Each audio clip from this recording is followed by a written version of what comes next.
Hey, how are you doing? Uh, Sorry about that. I forgot my earbuds were not in, or whatever the fuck, headphones, whatever. All right, so this is number 26, I believe, right? Probably. Um, so let me see. Yep, 26. So I would like to start off with I got me a new job. That's right. Actually, I got two new jobs. So now I have three jobs, sort of. I got a job working in a restaurant, uh, part time. I have a full time job in the medical field, and of course, I've still got the bar. So there you go. Weekend mornings, I work in a restaurant. Weekend evenings in a bar, and during the week, I I'm back in the medical field. I do house calls. I help people out. It's like home health type stuff. Um, can't go into too many details, HIPAA and shit like that, but they're wonderful. I have wonderful people that I work with and that I work for. I am very, very lucky. Um, I believe the biggest challenge really was you got to get people to trust you, accept you, and welcome you into their environments and trust you with their problems. Um, a lot of issues are personal, and you don't want to talk about that with a stranger. I am watching a lot of older TV shows and reality TV because I'm not taking over the remote. But the TV show Emergency, that is a damn good show. It's funny to see how EMTs did it in 1972, but you know, we've had a lot of advancements, but surprisingly not as many as you would expect. Um, as for those that aren't aware, I was certified EMT. Oh man. But yeah, it is hard work at times, but generally speaking, it's just very rewarding and fulfilling. I very, very much enjoy being able to actually help people and see the effects of helping people. I mean, yeah, uh, no matter where you are or what you do, you can help people, and it's a great feeling. But it is a much better feeling when you get to see the end result of helping people. So, Doc makes house calls. That sounds really dirty. Mm.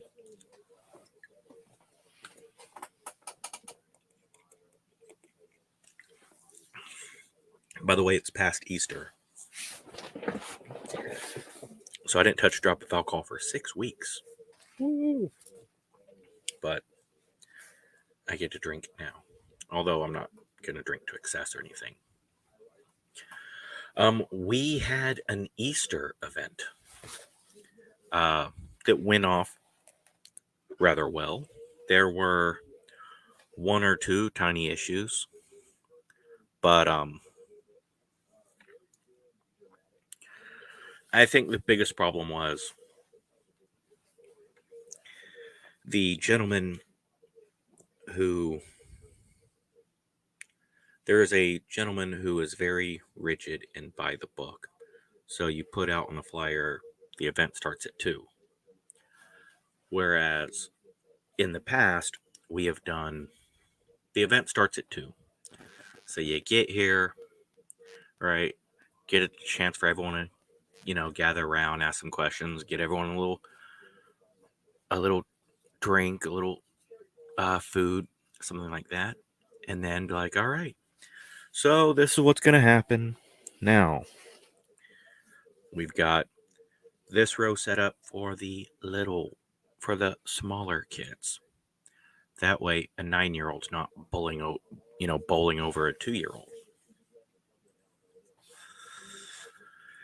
Parents, you are more than welcome to go with your kid, hold your kid's hand. It's not a competition. We also have candy if for some reason you don't get enough eggs, or if someone's not here and you want to bring them candy, it's all good. Well, this dude's like, all right, 2:00 start. So a few people got there late and they missed out.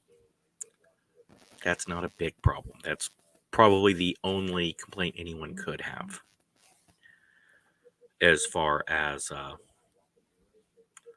customers. I mean, we can all complain about, well, I brought baked beans and he brought baked beans. My baked beans had leftovers.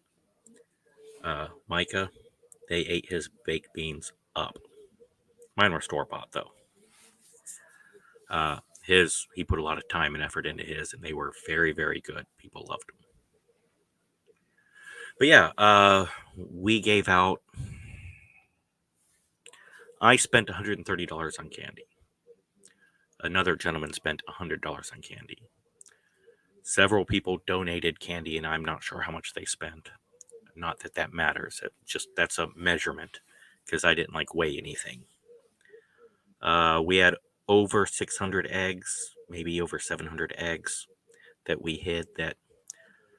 Man, you can spend 3 hours hiding eggs. It will take kids 5 minutes to find them all. What? There's little eggs full of candy. Chocolate? Kids turn into bloodhounds. It was very nice. Afterwards, we all had food. We had a live bunny rabbit for kids to hold and get their picture taken by a professional photographer who donated her time. Great event. People that have never come to the cantina before, they came for that and they're like, huh, I always thought this was just some bar of drunk people and old guys fighting and a bunch of drunk veterans just being assholes. It's like, no, we do that in the meeting room back there away from the public. No, here, wives and husbands and children are here to make us behave. It was nice. We had a live band afterwards, and Chase and Pongo, very good band. And we had some new customers stay. Had a great time. Everything went very, very smooth.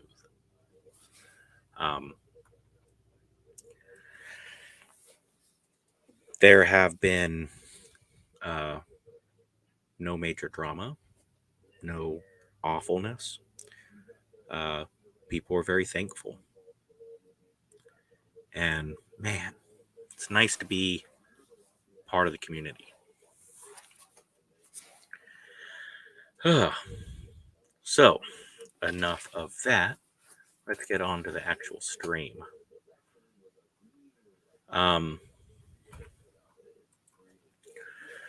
So, Gilbert Gottfried, at the age of 67, died a week ago. He had ventricular tachycardia, which is the lower chambers of the heart. This does not look like I'm referencing the heart at all. No, the lower chamber of the heart will speed up. There's no particular cause for it specified, but it's somewhat common. Lots of people have it, and normally it's just for a few seconds. It's like an electrical surge. Not too bad. But he did have type 2 myotonic dystrophy, which is similar to muscular dystrophy, only it mainly focused on the organs. It was an illness that he kept from the public. He was a very private person, and the comedy world is never going to recover from a loss like this. He is one of the greats. He is a comedian's comedian. And he's from Coney Island over in Brooklyn. He was born in 1955, which makes him around the same age as my father. He's a year and a few months older. There are two Gilbert Gottfried videos that I would like to react to on the stream today. Not at the same time, but I figure I will do the first one now, if that's okay with anyone, or with everyone. Anyone that has an issue, go ahead and write it down on a piece of paper, then roll that piece of paper up nice and tight and put it in your back pocket. Yeah. All right. Make sure to share the audio. All right. Now this is clean. This is from the Hollywood Squares. So it's nice and clean. Gilbert Gottfried! Okay. 5-square win. Gilbert, Playgirl magazine's clinical sexologist, says, I think we should be able to talk about sex the way we talk about what? Soft-boiled eggs, because they both take under 3 minutes. In 3 minutes? No, I know this one because I posed for Playgirl. I didn't actually see anything because my thumb was in the way.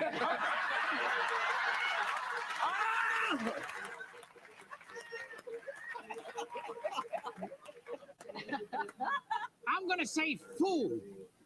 I'll disagree. All right, now Fool. we're going for a 5-square win here. Where you going? Gilbert Gottfried for the win. Okay. He's the only square open. Gilbert, in a poll, 94% of Hungarians, compared to only 46% of Americans, said doing this was necessary to feel fulfilled. Doing what? Seeing Wayne Newton live. So the way it works is, Having a I know child. I'm an asshole. I disagree. You fool! Child is correct, David.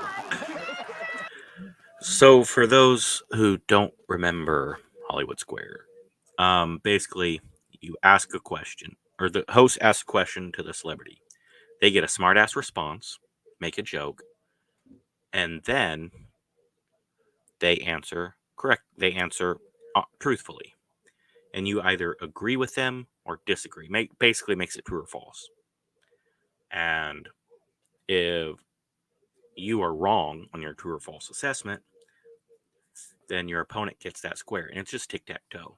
But because this is the final square, someone has to get it right. Gilbert Gottfried. Gilbert Gottfried. All right, Gilbert. Here we go. This happened first season too, didn't it? When she heard that Phileas Fogg had done it in 80 days, journalist Nellie Bly beat him by doing it in 72 days. What did she do? Get through to the cable company.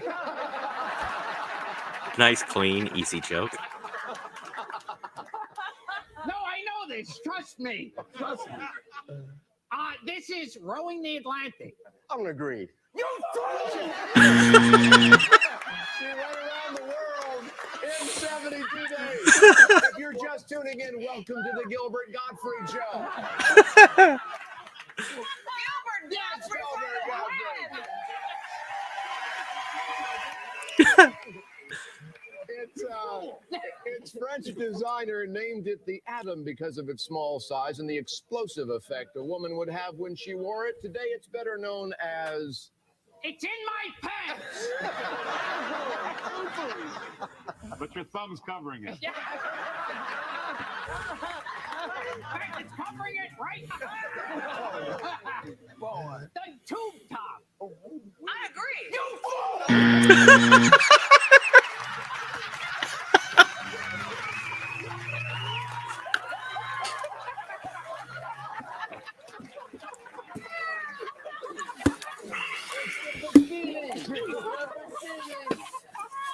It's the bikini. So, David, back to you. Gilbert Gottfried.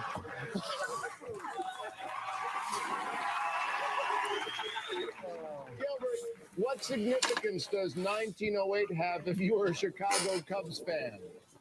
That's the year you were in Chicago. Okay, it's the last perfect pitch game.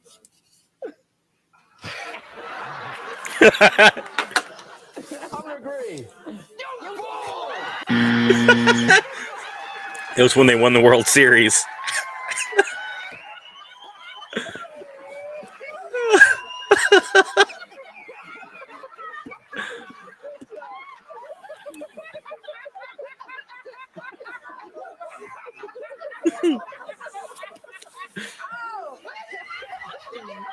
It's the last time they won a World Series. So, Valerie, your turn. Gilbert Gottfried for the win. For the win, yes. All right, Gilbert. Steve Austin. Steve Austin is a big, bad professional wrestler fully known as... Tubby. No, I know this one. Because I used to wrestle with Steve Austin. The Crusher. The Crusher. I'll agree. You fool! You fool! Stone Cold, bro. Stone Cold Steve Austin. All right, Officer Shit. Dave. Gilbert Gottfried for the win. Gilbert Gottfried for the win. By the way, if we run out of time during this or any other game, we're all going out for drinks. The word smog comes from what two words? Smelly fog. No, it's smoke and fog. Smoke and fog. I'm going to agree. Smoke and fog!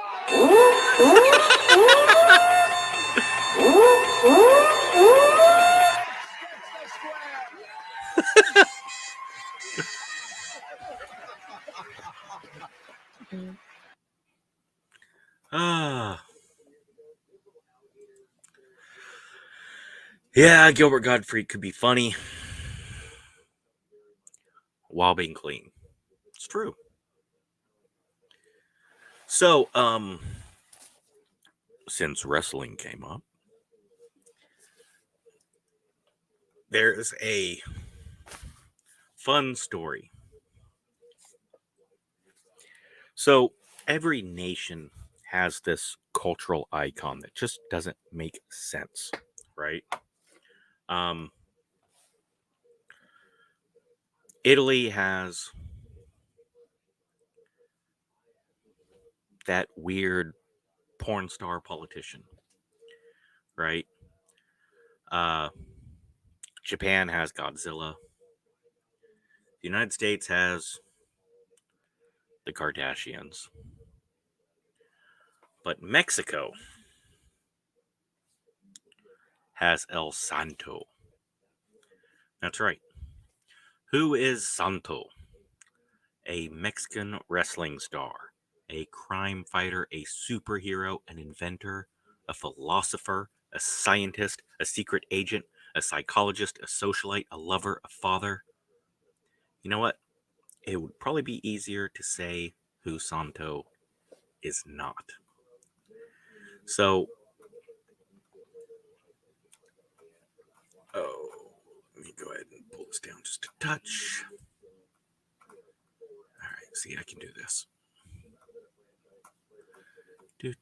Sorry. I'm a professional. Professional screw up. All right. Now, the man who would be Santo was born in 1917. Right? Rodolfo Guzman Huerto.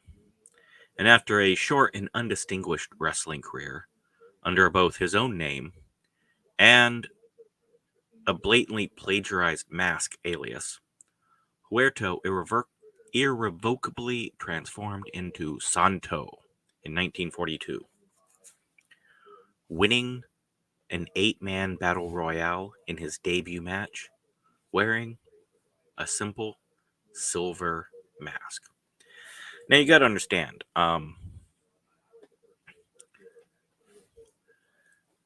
in luchador wrestling, the mask is a big deal, right? Now, let's see here.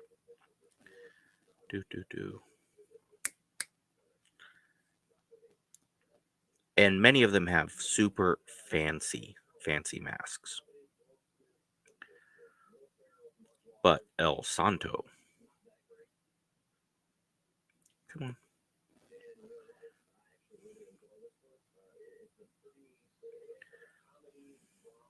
Is simply El Santo. Now, you don't take your mask off, right? You don't reveal yourself. It's a great, like a mask versus mask match is a big deal, right? It's your mask is like your strength, your pride. So he never went without his mask. This guy did movies. He did all kinds of public appearances, right? Now, Santo started out as a bad guy, a heel, a rudo. But the problem with heels is look at Stone Cold Steve Austin. Get so popular that everyone loves them. Sometimes people just love the bad guy, the Undertaker. And when that happens, sometimes they turn into a técnico or a babyface, the good guy. And it's really dangerous, right? Very few people can do that so well, go back and forth, you know? Stone Cold's a good example, but El Santo, no one had ever done it like this guy, right?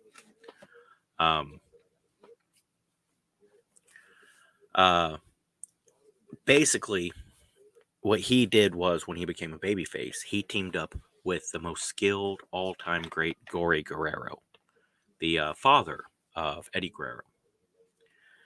And his charisma was so damn good, right? It just his eyes and his body gestures, you know, he could fucking sell. So he started becoming popular, but he wasn't quite there yet. In the 1950s, someone came up with an idea of creating a comic book based on El Santo. So he became a crime fighter who wrestled, right? They made a comic book about El Santo the wrestler who fights crime when he's not wrestling. Naturally, they made a movie. Like comic books now, they get movies. Comic book based on a wrestler was made into a movie, and Santo played the part of himself. And it was fucking huge. Huge, right? They made a total of 50 4 films. I mean, this guy,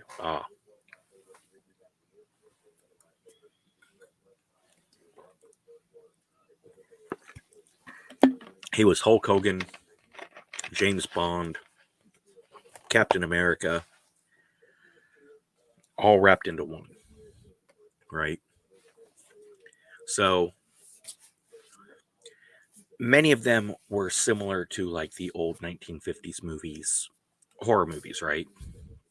So you got Santo versus Diabolical Brain, Santo, the Silver Masked One, versus the Martian Invasion, Santo and the Hotel of Death, Santo versus Blue Demon and Atlantis, and my personal favorite, Santo versus the Vampire Women. That's a match where you don't mind getting pinned. The character of Santo was an unreal paragon of intellectual and physical excellence. So think of Batman, right? He's so strong and powerful, even though he's got no superpowers. And he's so smart. Well, that's on like a 4. Dial it to 10. Then turn the dial till it breaks. Set it on 12, right? In addition to his rigorous and demanding wrestling schedule, he was always a key element of the films. That's always a key element of the films. He filled his spare time with pastimes such as inventing high-tech gadgets, right? Like a Dick Tracy-style radio homing beacon watch. Playing chess, solving crimes, uncovering mysteries of nature, and wooing the ladies. Sometimes, the Blue Demon, his occasional tag team partner, would accompany him. The movies veered from pulpy crime stories to outright fantasy. In Santo and the Diabolical Axe, our hero faces off against a centuries-old axe-wielding maniac from the time of the Inquisition. In Santo versus the Witches, an evil coven of beauties pit their human-sacrificing wiles against the resourceful wrestler. In Santo versus Dracula,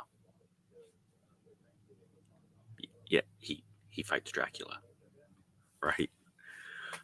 Santo versus the Martian Invasion has one of the best elements of the Santo series. Voluptuous aliens, bizarre costumes, bad science, and a Martian dance number.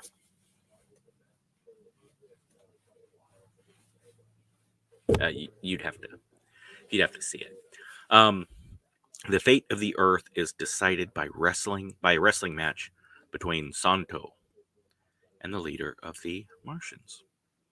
Now, despite this busy schedule, wrestling always came first. And Santo and the Blue Demon versus Frankenstein, Santo's girlfriend is kidnapped by the titular doctor, who has been on a killing spree in which he removes the brains from lovely ladies and transforms them into zombies. Despite this imminent danger, Santo and the Blue Demon pause their search so they can wrestle a best-of-3 falls tag match. As Santo observes with frustration, "We don't want to wrestle, but we have no choice." And Santo versus Dr. Frankenstein's monster happens in a car wash. No, in a wrestling ring, naturally. But all good things come to an end. But no one clued Santo into that little fact. Although we live in a world where Major League Baseball players are washed up at 40, NFL recruits are over the hill at 28, and wrestlers almost always work well into middle age. Mostly because their retirement package is crap. But even for a sport that reveres its elders, he was a record breaker. After the movies finally dried up at the end of the 1970s, he continued to perform in the ring at 64 years of age, where he suffered a heart attack in the ring. He had heart surgery and returned to the ring one last time for a retirement tour in 1982.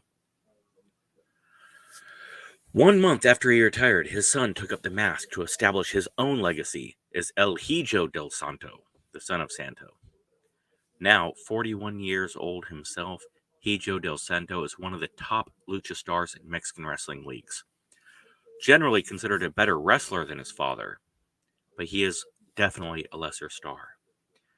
His stardom issue was simply a product of the times. By the end of the 70s, the popular genre of no budget, no story movies were a thing of the past. The original Santo contented himself with public appearances until 1984, when he stunned Mexico by unmasking during a national television talk show. That's right. I've seen this. He takes his mask off, shows his face as a thank you to the fans, puts the mask back on, and he dies 2 weeks later. He was buried in his mask. It is something that younger generations might not understand. Me being one of those, believe it or not, younger generations compared to those, my father's age, people who were born in the 50s, people born in the 40s and 50s, that they were there for the high times. My generation won't understand the reverence they have.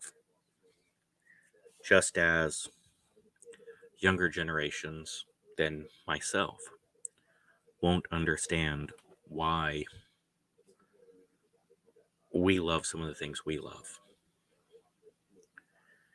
And my kids, the oldest of which are in their 20s. I don't understand some of their things, and their kids won't understand that. But Santo is a screenshot of a time. No controversies, no awful things. Just a wrestler who bankrolled it into fame. Granted, there was no social media back then, because people like Stephen King, whom I've loved for decades, I can't. I lose a lot of love when you get these people on social media and they're just so vile. Mark Hamill telling an 8-year-old to fuck off is just awful. And yeah, you can catch any of us in a bad day. Problem with social media is we televise our bad days and they're recorded forever. But yeah, thank you, Pie War. Yeah, Santo, El Santo, unbelievable legend. I would advise you to look into some of his movies. They're great. Cute Goth Girl Gamer, hello. It is good to see you again. Always happy when you watch the streams. So, as I mentioned, I have multiple jobs. I took a job at a fast food place where I work on Sundays. That's their busiest day. Mainly because I really love their food. And I have a very close friend that works there, and they needed help. So I popped in to close, just to help close, do dishes and stuff. And you know what? The people there are really great. So, yes, I pretty much give up a day of my week to go work fast food. And I really like the people there. They're really young, but respectful. I mean, you got assholes. But this is funny. So, this manager, who's 5-10 years younger than me, has to deal with these teenagers, 15, 16-year-olds, working. And, we got to get shit done. Got to get this work done. And they're all just standing at the back of the fucking restaurant at the break table, all gossiping and chit-chatting and giggling. I get it. And he's like, get off your asses and get to work, please. The next day, one of their mothers calls the store to speak to the big boss. Like, the language being used, and he's so mean to my child. He said, ass. Now, me being a parent and asking other parents, what would you do if your kid came home and said, yeah, my manager told me to get off my ass and get to work? Or my manager told me this and that. My response would be like, did you clock out before you stood around the break table bullshitting with your friends? No? Then yeah, get your ass to work. Come on, this is a grown-up world. So I don't know. I work with really good kids, but apparently, there's always a few. Now, one thing that they're really pushing. Oh no, I'm not joking, Pie War. Her mommy literally called the store manager, like, he said ass. It's like, man. Of all my. Exactly. Right? If all my boss said was get my ass to work, I'd call it a good day. Now, granted, I've been in the military where I have received some ass chewings, and I've had to give ass chewings. I have a general rule. If it's something little, right? If you're like, hey, turd burglar, fucking get up there and unload that motherfucking ambulance. You bastard. I want to go home. That's one thing. But if it's like a serious issue where I really got to get into someone, I pull them away from the crowd so you can have one-on-one. You don't humiliate someone in front of their friends. That's bad for morale. But you can shit talk them. So I'm used to things being said like, hey, shut that two-cock garage of a mouth of yours and listen. Granted, I know you can't say things like that in the civilian world, but yeah. So one thing they're pushing at this work is no kid hungry, right? Would you like to donate $1 to No Kid Hungry? Would you like to donate $1 to No Kid Hungry? Now, I'm a bit skeptical when it comes to charities. I am a big fan of, I won't give money to the McDonald's for the Ronald McDonald House. I will go to the local Ronald McDonald House and I will give them paper plates. I will donate movies, books, sheets, whatnot, things that I know that this one can use and I know it's going directly there. Giving it to some major corporation and letting it get filtered through, I'm skeptical. Now, I don't like asking people to donate money to a charity if I don't know it, so I'm not gonna. I am a huge pusher of this right here. Oh.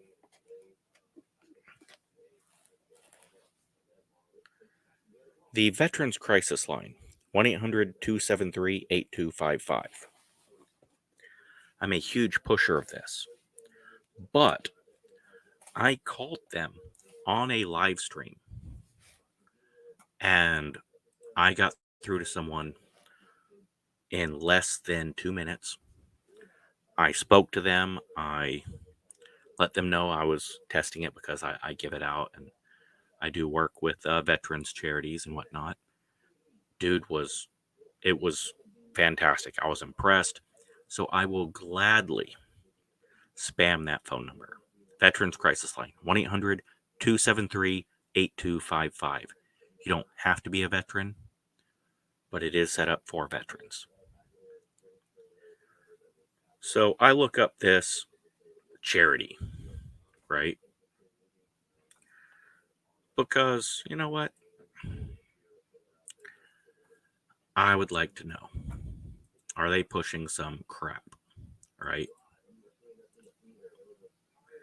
And here it is. Right there. They are listed third. So, to the best of my knowledge, if you go to Arby's and they say, would you like to donate $1 to No Kid Hungry? To the best of my knowledge, they are rated well and supposed to be pretty squared away, pretty good. And their CEO doesn't make $11 million a year.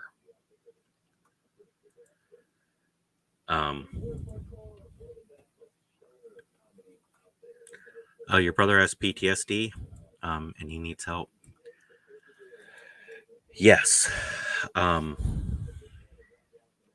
Well, let your first of all, thank you for your brother.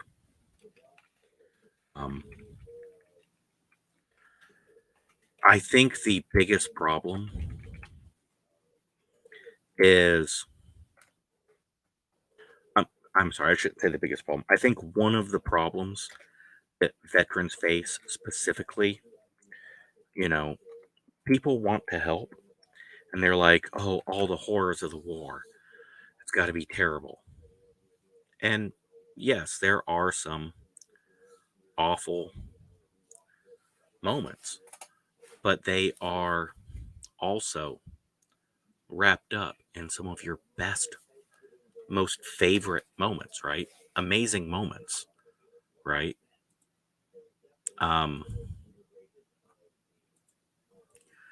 So you take your super positive moments and you mix them with some super negative moments.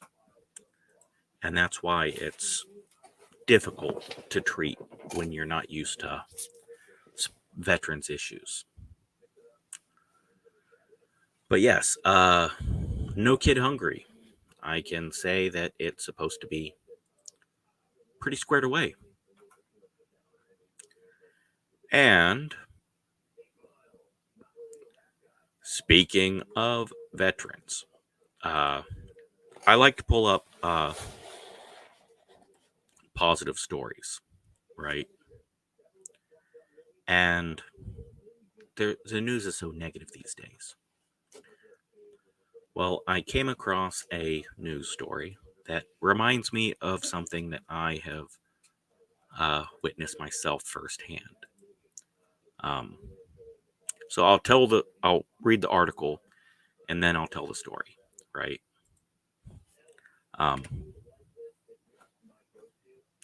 So, homeless dog that comforted troops is being transported to live with soldiers.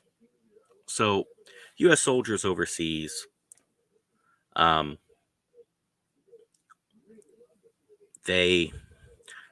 lot of countries don't treat dogs the way other places do. Well, look at this ugly ass dog with like a lazy eye, right? It's weird that those are. Oh, yeah, they took their unit patches off and their names. Smart guys, and they blurred it. OPSEC, operational security, important. So after they're in Kosovo, and this dog's coming around searching for food, right? And you know what? Lots of people have dogs and love dogs. Um, aw. So they all bonded with this dog, Duke. New York-based charity Paws of War promised to help, so Duke and the sergeant could live together. But before Duke could find his forever home in the U.S., disaster struck. He stopped showing up at the base. They searched for him for several days. They finally found him. He had been shot. He was bleeding. He was dehydrated. And Paws of War sent out an emergency vet team to help save his life.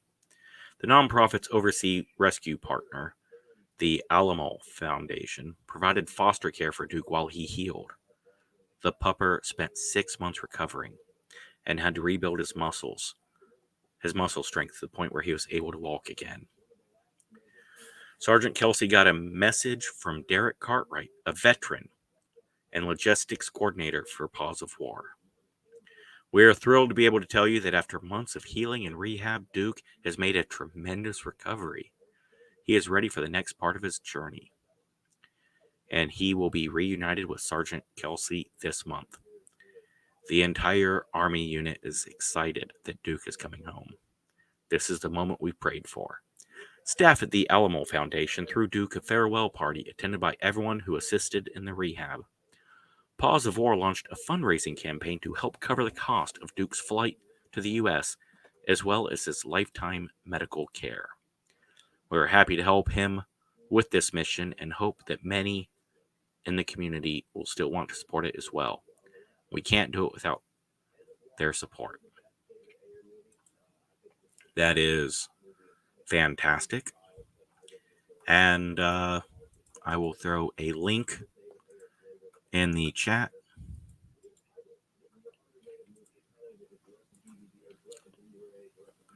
If you want to donate for Duke's care. So I was in Afghanistan, and there was this dog that was kind of popping in here and there. A big white dog, giant fucking dog. I don't know what it was. I think it was half bear. But this big ass fucking dog. And he would come with us on missions. And then he would just like stop, deuces, and fucking bounce.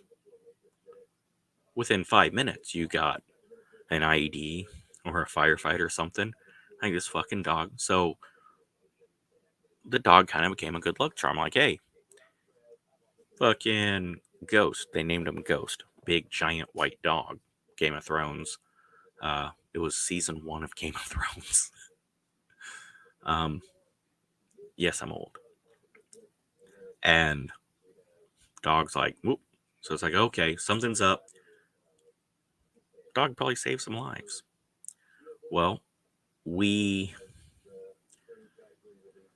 were not aware of Paws of War, or they weren't around at the time. But we injected him with diphenhydramine, Benadryl, created him, and in a maybe not legal way, he was shipped to another place, and then flown to the U.S. Not in the most up and up paperwork wise, but he made it back to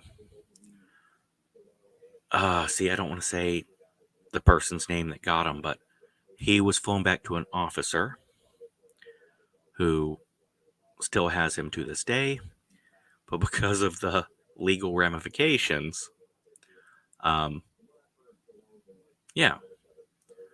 happy dog. And, it's a good, positive thing. So, Paws of War. I don't know anything about them other than from the article, and I would like to think that they are on the up and up and everything's awesome.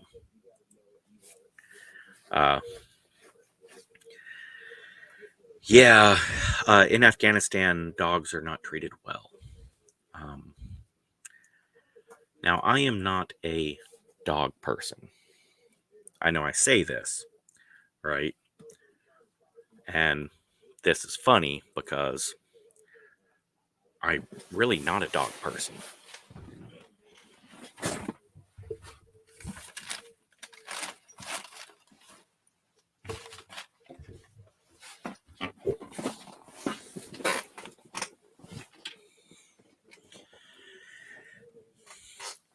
This is Daisy. Hey, girl. Yep. Now, I know I woke you up. She was not treated well. The people that had her before, they injured her many times, abandoned her. She's not had a happy life. And do you want a dog? No, I don't like dogs. I don't hate dogs. I don't dislike dogs. I just don't like them. They're a lot of work and effort. And it's like, well, can you watch her for a couple days till we can find her a home? Fine. And they're like, she's very skittish. She avoids people. She's a runner. She'll probably stay in the corner the whole time. Well, this one, I didn't chase her down or anything. I'm just sitting on the couch. I dropped her off. She kind of looked at me, kind of looked at her. She jumped up on the couch, sat in my lap, and went to sleep. And we went through almost a whole season of Firefly. And she just sat there, just happy, comfy, safe. And that was 4th of July, actually. But I found her a perfect home. I did. Would have been a perfect place for her, but she gets sick when I go to work. And she's always shocked when I come home. But she's now social. She's friendly and she's got more confidence. But yeah. How you doing? Yeah. All right, go back to bed, sweetie.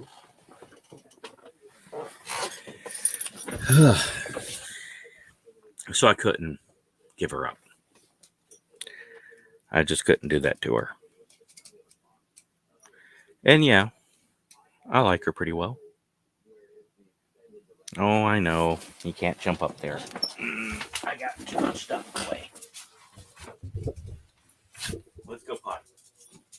Let's go potty.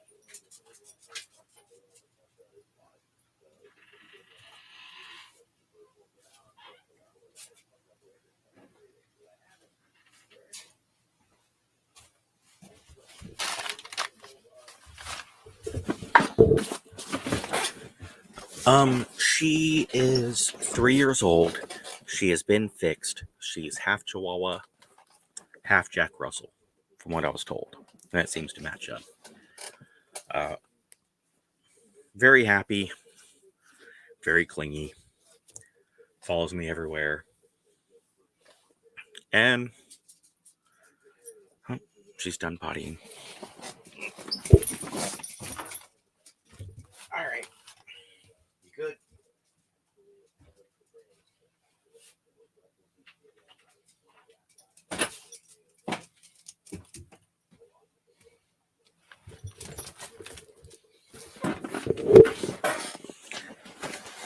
She's quiet. She just needs someone to cuddle with. And yeah, she doesn't make a mess, tear anything up. So, yeah. Actually, no, she's not lucky to have me. She could have, would have, and should have gotten a much nicer place that, you know, I don't have, I don't have all the stuff that, I don't know. I'm not a, she's safe and she's happy. That's what matters. But yeah, everyone loves her. She comes to the bar with me and everyone just loves her to death. She's like the mascot.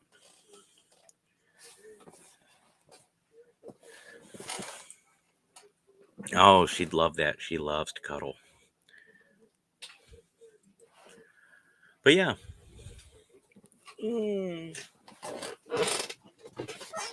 Now, I would like to do another Gilbert Gottfried video.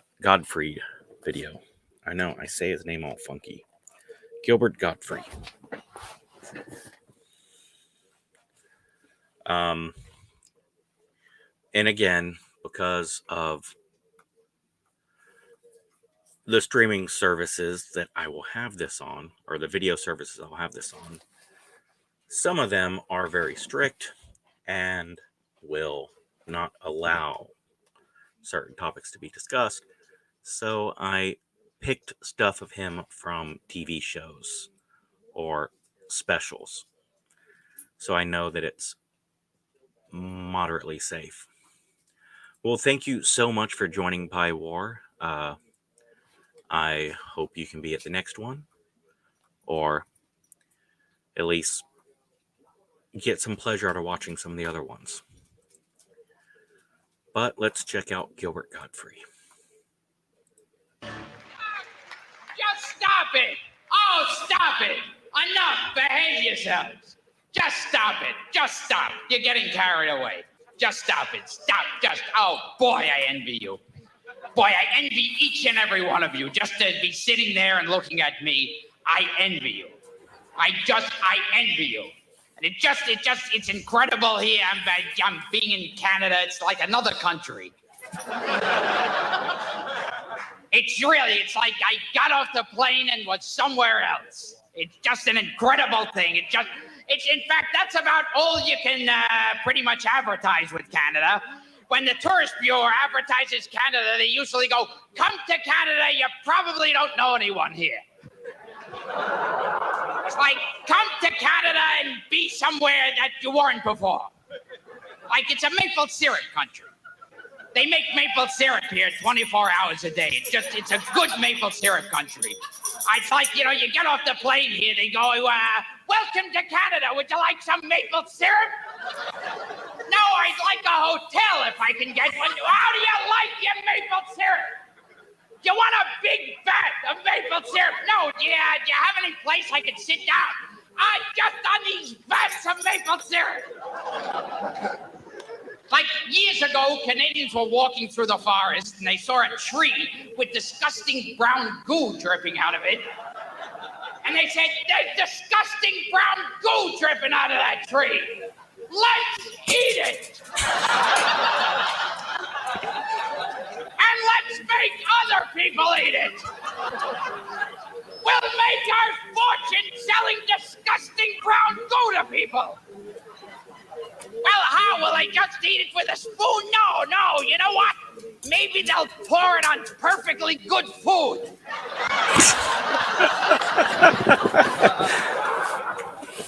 Everything here is it's American, it's French, it's American. It's sort of like they weren't quite sure on what country this was going to be. It's like it's America, it's France, it's two countries in one. Like they give you I get a wake-up call in the hotel. First they give it in French, then in English, because it's very important to have that English translation afterwards, because, if I didn't get the English translation and know it was a wake-up call, I'd probably be sitting there going, gee, I always get this French person calling me whenever I'm supposed to wake up. What a coincidence! You know, I wish I could just get a wake-up call, but luckily this French guy always gets a wrong number. It's not funny, but his delivery makes it. Now, The Honeymooners, the motion picture. James Mason is Ralph Cramden.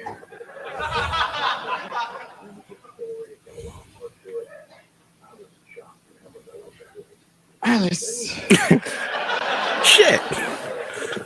Norton and I are going bowling.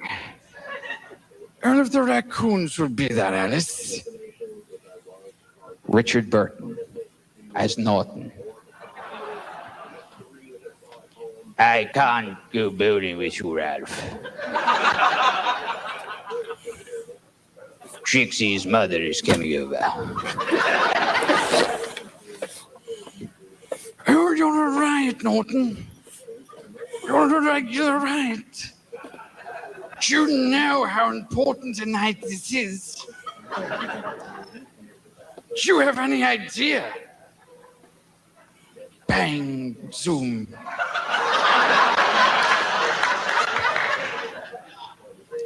Jack Nicholson as Alice.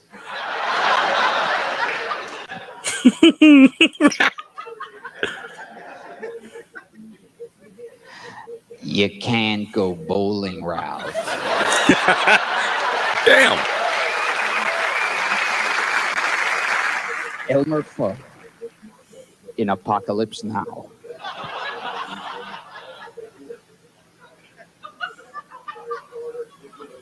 Oh. Dahawa. Dahawa. I killed her with the Vietnamese. Good night.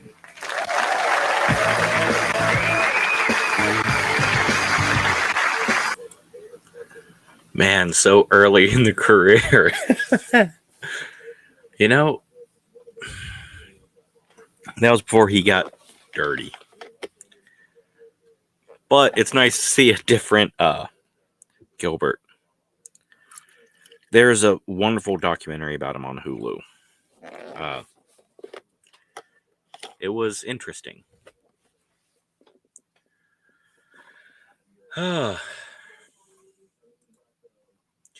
So, I had to make some compromises. And I made some rules for my employees to follow. And I know that one of them is going to be very, very unhappy about at least a couple of the new rules. And it's sad, but I'm a pretty mellow guy. I don't lose my temper much. I'm also a big go with the flow kind of person. I like to think of it as if 95% of the time I'm saying, yeah, whatever works. Yeah, that's cool. I'll go with it. Then the 5% of the time when I'm like, no, this is what it is, this is what it's got to be, that it holds more weight than when you constantly, it's got to be this, it's got to be this, it's got to be this. When you put your foot down, when you fight on something, when it matters, I think your fight has more matter to it. So I'll send some updates on how the bar situation goes once all these new rules drop. I